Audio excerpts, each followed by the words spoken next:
رسول اللہ صلی اللہ علیہ وسلم نے فرمایا، جس نے میری اطاعت کی اس نے اللہ تعالیٰ کی اطاعت کی، اور جس نے میری نافرمانی کی اس نے اللہ کی نافرمانی کی، اور جس نے میرے مقرر کیے ہوئے امیر کی اطاعت کی اس نے میری اطاعت کی، اور جس نے میرے امیر کی نافرمانی کی اس نے میری نافرمانی کی۔ رسول اللہ صلی اللہ علیہ وسلم نے فرمایا، آگاہ ہو جاؤ، تم میں سے ہر ایک نگہبان ہے اور ہر ایک سے اس کی رعایا کے بارے میں سوال کیا جائے گا۔ پس امام امیر المومنین لوگوں پر نگہبان ہے اور اس سے اس کی رعایا کے بارے میں سوال ہوگا۔ مرد اپنے گھر والوں کا نگہبان ہے اور اس سے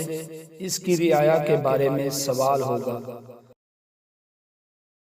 اور عورت اپنے شوہر کے گھر والوں اور اس کے بچوں کی نگہبان ہے اور اس سے ان کے بارے میں سوال ہوگا، اور کسی شخص کا غلام اپنے سردار کے مال کا نگہبان ہے اور اس سے اس کے بارے میں سوال ہوگا۔ آگاہ ہو جاؤ کہ تم میں سے ہر ایک نگہبان ہے اور ہر ایک سے اس کی رعایا کے بارے میں پرسش ہوگی۔ رسول اللہ صلی اللہ علیہ وسلم نے فرمایا، یہ امر خلافت اس وقت تک قریش میں رہے گا جب تک ان میں دو شخص بھی باقی رہیں گے۔ رسول اللہ صلی اللہ علیہ وسلم نے فرمایا، رشک بس دو آدمیوں پر ہی کیا جانا چاہیے، ایک وہ شخص جسے اللہ نے مال دیا اور پھر اس نے وہ حق کے راستے میں بے دریغ خرچ کیا، اور دوسرا وہ شخص جسے اللہ نے حکمت دین کا علم قرآن و حدیث کا دیا ہے، وہ اس کے موافق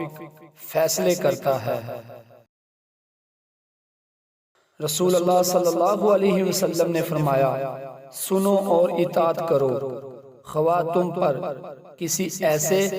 حبشی غلام کو ہی عامل بنایا جائے جس کا سر منقہ کی طرح چھوٹا ہو۔ نبی کریم صلی اللہ علیہ وسلم نے فرمایا، جس نے اپنے امیر میں کوئی برا کام دیکھا تو اسے صبر کرنا چاہیے، کیونکہ کوئی اگر جماعت سے ایک باشت بھی جدا ہو تو وہ جاہلیت کی موت مرے گا۔ نبی کریم صلی اللہ علیہ وسلم نے فرمایا، مسلمان کے لیے امیر کی بات سننا اور اس کی اطاعت کرنا ضروری ہے، ان چیزوں میں بھی جنہیں وہ پسند کرے اور ان میں بھی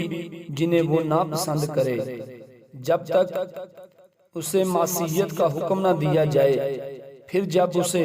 معصیت کا حکم دیا جائے تو نہ سننا باقی رہتا ہے نہ اطاعت کرنا۔ رسول اللہ صلی اللہ علیہ وسلم نے فرمایا، اے عبید الرحمن، حکومت کے طالب نہ بننا، کیونکہ اگر تمہیں مانگنے کے بعد حکومت ملی تو تم اس کے حوالے کر دیے جاؤ گے، اور وہ تمہیں بلا مانگے ملی تو اس میں تمہاری اللہ کی طرف سے مدد کی جائے گی، اور اگر تم نے قسم کھا لی ہو پھر اس کے سوا دوسری چیز میں بھلائی دیکھو تو اپنی قسم کا کفارہ ادا کر دو اور وہ کام کرو جس میں بھلائی ہو۔ میں نے نبی کریم صلی اللہ علیہ وسلم کی خدمت میں اپنی قوم کے دو آدمیوں کو لے کر حاضر ہوا۔ ان میں سے ایک نے کہا کہ یا رسول اللہ صلی اللہ علیہ وسلم، ہمیں کہیں کا حاکم بنا دیجئے، اور دوسرے نے بھی یہی خواہش ظاہر کی۔ اس پر نبی کریم صلی اللہ علیہ وسلم نے فرمایا کہ ہم ایسے شخص کو یہ ذمہ داری نہیں سونپتے جو اسے طلب کرے، اور نہ اسے دیتے ہیں جو اس کا حریص ہو۔ عبداللہ بن زیاد معقل بن یسار رضی اللہ عنہ کی عیادت کے لیے اس مرض میں آئے جس میں ان کا انتقال ہوا، تو معقل بن یسار رضی اللہ عنہ نے ان سے کہا کہ میں تمہیں ایک حدیث سناتا ہوں جو میں نے رسول اللہ صلی اللہ علیہ وسلم سے سنی تھی۔ آپ صلی اللہ علیہ وسلم نے فرمایا تھا، جب اللہ تعالیٰ کسی بندے کو کسی نوعیت کا حاکم بناتا ہے اور وہ خیر خواہی کے ساتھ اس کی حفاظت نہیں کرتا تو وہ جنت کی خوشبو بھی نہیں پائے گا۔